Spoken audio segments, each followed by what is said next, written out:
Just inspiring as usual. That's a hard act to follow, but I'll do my best to close things out here for today. We do really appreciate y'all taking the time, and I know there's always something else to do, right? So it is a very special thing when you do commit to something like this. And we want to thank, of course, all of the presenters today and the speakers that we had that all just did a marvelous job.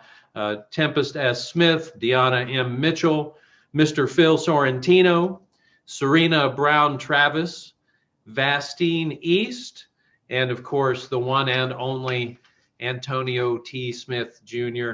If someone invited you to this presentation, please thank them, get back with them. Let them know what you felt and what we can do to help you to progress along the journey with us.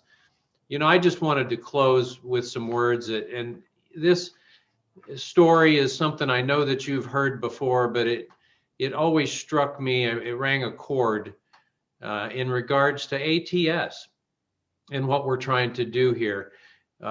This story is so old, it was traced back maybe into the 1600s. They're not really quite sure how old it is. It may be older than that. And it starts with once upon a time. And once upon a time, there was a great famine. Some of you are in a famine of your own right now. Of course, this was a famine where there wasn't enough food to go around, literally. And the people in one small village, they didn't have enough to eat, and they definitely didn't have enough to try to store away for the winter. These people were afraid just like you might be. Their families afraid they might go hungry. So they hid the small amounts of food that they actually did have. They tucked it away and hid it. They even hid their food from their friends and their neighbors and their family. Well, one day a wandering soldier came into the village, and he asked the different people he met about finding a place to eat and sleep for the night. He was flat out told, "There's not a bite to eat in the entire county. You need to go down the road," they told him. "You better keep moving on because we've got nothing." "Oh," he says, "don't worry about it. I have everything I need," he said. "In fact, I'd like to make some stone soup to share with all of you." He pulled a big black cooking pot from his wagon. He filled it with water and he built a big fire under it. He reached slowly into his knapsack, and while several villagers stood and watched, he pulled a plain gray stone from a cloth bag that he carried and dropped it into the water. Well, by now, hearing about the magic stone, most of the villagers were surrounding the soldier and his cooking pot in curiosity more than anything. And as the soldier sniffed the stone soup and licked his lips, the villagers began to overcome their lack of trust. "Ah," the soldier said aloud to himself, "I do like a tasty stone soup. I do like a stone soup. Of course, you know, stone soup with cabbage is even better," he said. Soon, one of the villagers ran from his home into the village square holding a cabbage. "I have this cabbage from my garden," he said, as he held it out for the soldier. "Fantastic," cried the soldier. He says, "This is awesome." The soldier cut up the cabbage, added it to the pot. "You know, I once had stone soup," he said, "with a cabbage and a bit of beef, and it was delicious." The butcher said, "You know, I think maybe I could find some beef scraps." As he ran back to his shop, other villagers offered bits of vegetables from their own gardens: potatoes, onions, carrots, celery. Soon that big black pot was bubbling and steaming.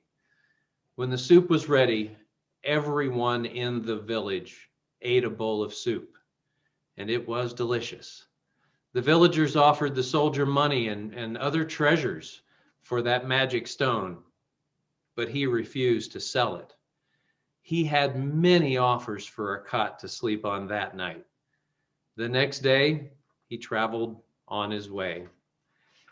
The moral of that story is that we can do so much more and so much better for humanity if we all just work together. We all, in our own way, we have our own stone that we keep in a bag. And I challenge you today to take your stone out of that bag and use it more often. And you'll be amazed at what you can do with a group compared to what you could do on your own. All right, everyone. Thank you so much again. This is the conclusion of day 1 of the 2020 Dominate Conference. ATS and Rakeza are bringing this to you, and we sure hope that you're taking some good stuff away from this. We love you very much. Please just give all of our presenters and yourself, because this would not even be a thing if we didn't have the attendees. Everybody, please, one last round of applause, and then we'll see you all here tomorrow morning, 8 a.m. Central Time, and we're going to do it again with Law Holt will be your host tomorrow morning.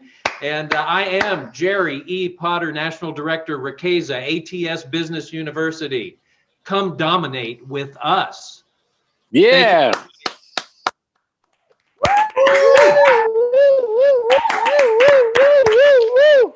Yeah. All right, Jerry.